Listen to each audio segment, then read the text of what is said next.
All right, whether it's undercoding or inefficient EMR, we all know that there are processes within your practice that impact revenue. For a high volume practice, that can be an extra 6 figures in your bank account. We work with over 30 practices, and today we're going to talk about the top 8 things that we see increase revenue. Welcome to NatRevMD, a podcast where we share tips on optimizing medical billing and improving practice efficiency so you can have the business of your dreams. I'm your host, Dr. Heather Signorelli, founder of NatRevMD. Let's get started. All right. We have been working with practices for over 4.5 years and also have been practicing medicine in the healthcare space for over 12. I'm going to talk about the top things in your practice that can increase revenue so that you can put these into place on your, kind of scorecard of things that you want to address this year and be able to make easy changes that impact your practice. So the first pain point is really undercoding. And the people do this because you've got a fear for an audit. And I get all of that. But if your providers are doing level 4 work, but you're billing a level 3 just to kind of stay safe, you're obviously doing the work, but giving the money away. And so highly recommend a coding audit, see where you're at, to make sure that you are following the MDM process. There's some great tools that both we have as well as online that you can use in order to re-educate on what qualifies for a level 3, level 4, level 5 when it comes to MDM versus time. And really suggest, if you haven't had an audit in a long time, reach out. We're happy to help or identify somebody who can make sure that you are coding appropriately. So the second one is skipping eligibility verification before every visit. We've seen practices who believe that their software is doing the eligibility check, and so they think we're good. But the problem is up to 20% of those eligibility verifications that the system does fail. And some fail because the system doesn't talk well with that payer. Some fail just because there actually is an eligibility issue. And some practices we've seen just do this once per year, right? They just think, oh, well, I'll just do it, once per year instead of every visit. Really, really critical that this happens every single visit and that you have a process where if it does fail, you're checking the payer portal, you're calling the patient, you're getting these resolved prior to the patient being seen. So what ends up happening here is that you see the patient, you submit the claim, and if your charts are signed out late, this could be 4 to 6 weeks of it coming back denied because the insurance lapsed. And now you're chasing the patient for money, which was already, you've already seen the patient. And so that's going to be really difficult to get the patient to pay their portion, let alone, in some cases, you're not even able to flip the patient to patient responsibility. So really, really, really hard lesson, but very, very important. So the third thing that we see is misusing modifier 25 or modifier 59. So obviously these modifiers are important, right? They tell the insurance company that you did something that is separate and that it shouldn't be bundled. And so we see that either these are overused and we don't have documentation clearly stating that the modifier 25 really signifies 2 separate things that were separate and significantly identifiable, or they're missing altogether and then the claims are bundled. Obviously, important to make sure that everybody understands the meaning behind these 2 modifiers and that you can, if you use them correctly, make sure to get the income that you deserve. Obviously, we know that payers are more and more frequently auditing these. So really making sure that the documentation is key. And again, that goes back to our first pain point where we're saying, hey, go make sure that you've had a coding audit. So really just recommend that this be part of that. All right, the fourth point is ignoring timely filing deadlines. So we all know that every insurance company has a specific window to submit a claim. And then once you submit the claim, then you have another kind of window to deal with the denial. These windows collapse if charts are signed out late.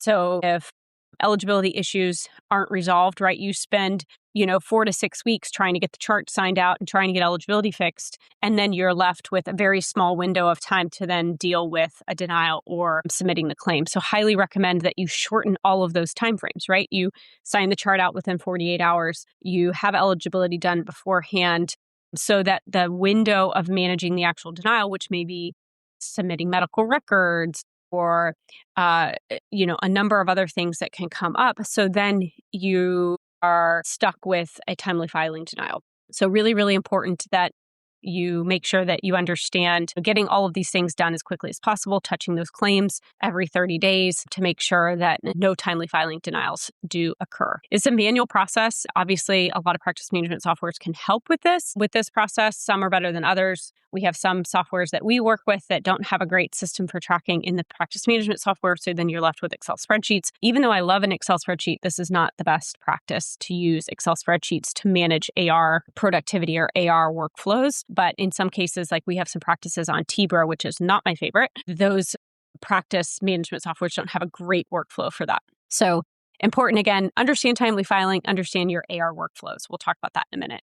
The fifth pain point is allowing unauthorized write-offs. So for us as a billing company, we do not provide or do any unauthorized write-offs. This is a big pain point for me, and I think it's just important. And I know a lot of billing companies will write off things without practice's approval. Obviously, contractual adjustments like those should be written off. I mean, that's just part of a claim, right? The EOB comes in, the contractual write-off. That's fine. But anything more than that really needs to be approved by the team, approved by your managers. For us, we review those with our managers, and then our managers are reviewing those with the practice. We don't write anything off unless it's, really, really at the end of the rope and that we've tried everything we can. And that's really, really important. The other thing here is to make sure that when you do have write-offs, you have a specific code for a specific reason so that you can pull a report and not just have this like generic adjustment code. Then you have no idea why you're writing off things. Could it be timely filing? Could it be a front desk mistake? Could it be eligibility, prior auth? Like all of those different reasons need to be tracked and trended. All right. The sixth pain point is statusing denials instead of truly managing them. This is a massive difference between our company and most RCM firms. We do see a lot of RCM firms that do statuses of a claim. So what that means is they're calling the insurance company, they are telling they're getting the information from the insurance company, they're putting it as a note in the claim, but then they're not doing anything about it. And so a pet peeve of mine, and something that when we walk into practices that either previously had outsourced billing teams or even in-house teams, that you are statusing a denial instead of actually doing something, right? So doing something about it is, okay, the insurance company says, hey, reference whatever is the date of the call. And then they say, well, I need medical records, or this code is not accurate, or this code isn't covered. So then the next point of that is to then send that either to a coder or to the practice to say, hey, we need to update ICD-10 codes or evaluate a medical, record note to make sure that everything's accurate. There's an action that has to be done. So you're not just statusing a claim, you're getting the status, but then you're doing an action. And so the other part of this is denials that, we've statused it 3 times, right? So 1, 2, 3. We're now, potentially could be 20, 40, 60 days. And, even if we're doing something, if the response is still a denial, then these need to be escalated. Either, for our own company, we escalate those sooner to our managers or to the practice. We're putting those on their issue tracker. But if you don't have a process for managing, denials, so getting them to an action point or getting them to a point where those are reviewed by somebody higher level, then your AR is going to creep up. So really, really important that you have a process around not just statusing, right? Having an action. It's great that they're being touched, but is something actually happening? And then for denials that have multiple touches, right? So they've been touched 2, 3 times with the same outcome, then those need to be identify the root cause, fix the claim so that you can get it paid. All right. The 7th pain point that we see with practices is lacking an AR accountability engine. So when a claim is denied because of, say, the front office didn't check eligibility, does that feedback actually get back to the front office? So this is a big point for us and a big differentiator. And I think a big reason why you see practices that will change billing companies every 2 years, right? Because the AR starts to creep back up and they think it's the billing team. And maybe it is, right? Because of the reasons I just described. But maybe it's not. Maybe it's that accountability process, right? Which I still believe is on the responsibility of the practice, or the responsibility of the billing team. The billing team needs to make sure that there's an accountability loop for those errors. Even if it's the office that's doing the eligibility, we need to make sure that that accountability is happening outside of just an email, right? Like Jane Doe's claim was denied for eligibility is, in an email, even if it gets to the front desk, isn't a great mechanism. And that's why, again, we keep that eligibility tracker. or issue tracker. We do an issue tracker that kind of lists these things so that A, the practice is aware, B, the practice can help us resolve some of those issues, and then it's tracked and trended. So really, really important that all of this stuff really gets out of email so that you have an accountability loop. Like, whose responsibility is it to fix? Has it been fixed? What are the pending items? And let's get those addressed. All right. Before we talk about the process to fix these, I do want to shout out to two resources that are down in the show notes. So we have an eligibility playbook as well as a patient AR margin playbook down below. Fantastic resources. If you haven't downloaded them already, check them out below. All right. So how do we fix all of this, right? So I'm going to give you a couple things that you can put into place to protect your revenue. So first, obviously, front end process, you must implement a strict verify before a visit, address any eligibility verification issues. Don't let the patient back into an exam room until their eligibility has been verified.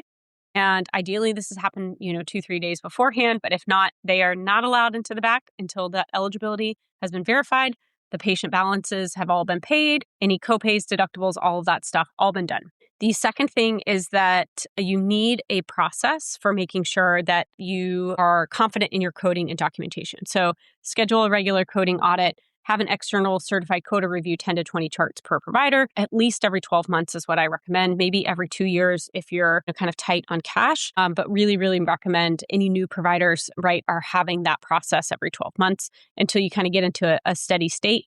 And again, highly recommend at least every 1 to 2 years, even for those steady state providers, just as things change. We all know that happens. All right. And last, really, really important to have an accountability process. I'm actually going to do a whole podcast just really around standardized processes within the practice in general, but you have to lock down write-off permissions, make sure that nobody's approving write-offs that are non-contractual unless it's per a policy and procedure, and that you only have a manager in your office who's approving those, and that they're using specific codes for write-offs, right? And you'll want to build that AR accountability engine, right? So if a claim is denied, it doesn't just sit in a queue, it gets acted on. If we keep getting repeat denials, then those are flagged so that we can have somebody higher level up who's looking and reviewing those or getting those to an office manager or even to the physician directly. All right, so here are your action steps. Number 1, before the visit, you want to make sure that you're implementing that eligibility process, that patient collection process. Number 2 is going to be locking down those write-offs, right? Go to your billing team and make sure that you are working with the billing team so that they cannot or should not do any write-offs without manager approval, and that you have specific write-off codes put in there. And then you'll want to audit your denials, right? Pull the top 10 denied claims from last month. Was it worked? What was the root cause? And can you prevent them moving forward? So really important to have a tracking system for managing accountability for these. And again, for our practices, we use an issue tracker. It's clear and upfront to the practice. Again, this is a simple process to really just make sure that everybody's on the same page on next steps and responsibility, and that we can track and trend those reasons. And as always, if you are practice doing over $150,000 a month, we would love to do a metric review. So visit us at natrevmd.com, and in the top right-hand corner, select a free revenue audit, and we'll take a look at your billing metrics and do a deep dive onto what your process looks like and how we may be able to help. All right. Thanks so much for joining this week, and we'll talk to you soon.